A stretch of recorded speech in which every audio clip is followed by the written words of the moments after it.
Hi, I'm Kendall. Welcome to my greenhouse. We installed over here a bird buddy. I got a bird buddy for Christmas and we just got it set up, so I thought I would share the process with you of getting it set up and what we've seen in the first week of having it set up. And there's a shocking, it's not shocking at all. There's a surprise animal that's not a bird who's eating all of our bird food. So I will show that to you in a few minutes. So when I first got the birdhouse, it was a little intimidating to set it up. I got some of the extra parts, extra accessories is the word I'm looking for.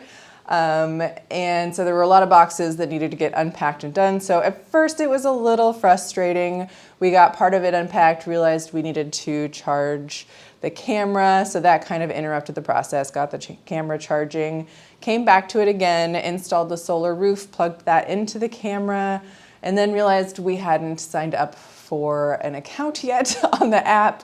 So then signed up on the app. It took me forever to figure out how to pair the camera with my phone.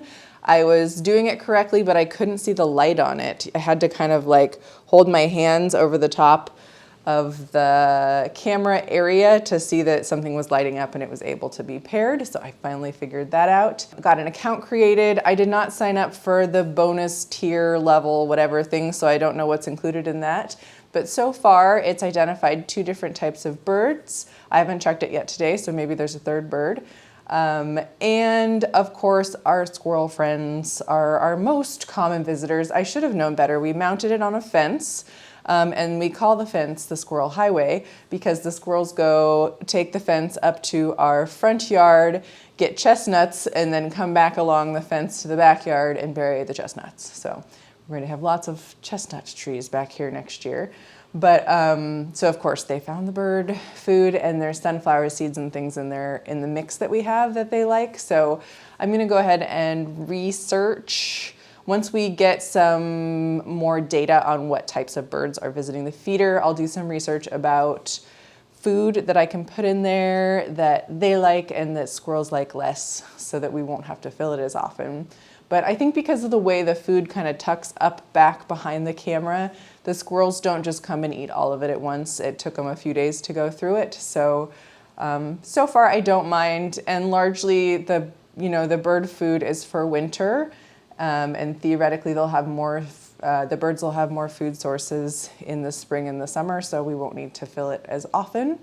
And so I don't mind doing that right now. I can see it from my greenhouse, which is really nice. And when it's pointed to the greenhouse, it can see me, but the squirrels do move it around because they're heavy and they stand on it and it swivels around. So we might try to figure out a way to stabilize it a little bit so it's not swinging so much, just so the view that we get is of the beautiful greenhouse from the bird buddy. So I'd love to hear if you have a bird buddy, what you like about it, what kind of seeds you use in it, what's worked well for you. I still have more research to do, but so far I'm enjoying it. I like that the app identifies what the birds are, because the only other way I have for identifying birds is using the Merlin app, which is identifying bird sounds, which I like, but this way you can get a closer up view of what the bird looks like. A lot of times with the Merlin app, you're just getting the sound and you don't necessarily have like a close-up view of what you're even identifying. So I ended up just kind of looking it up on Google or something like that. So I do like that so far. A bird just landed on the bird buddy right now. So it's being well loved in January where there aren't a lot of food sources yet for the birds to enjoy. So let me know in the comments if you have a bird buddy, what you think, if you like it, if you recommend it, and what kind of food you use in yours. Thanks for joining me. Hopefully you learned something. Let me know if you end up buying a bird buddy or if you have it and what you think of it. Hope to see you again in the greenhouse soon.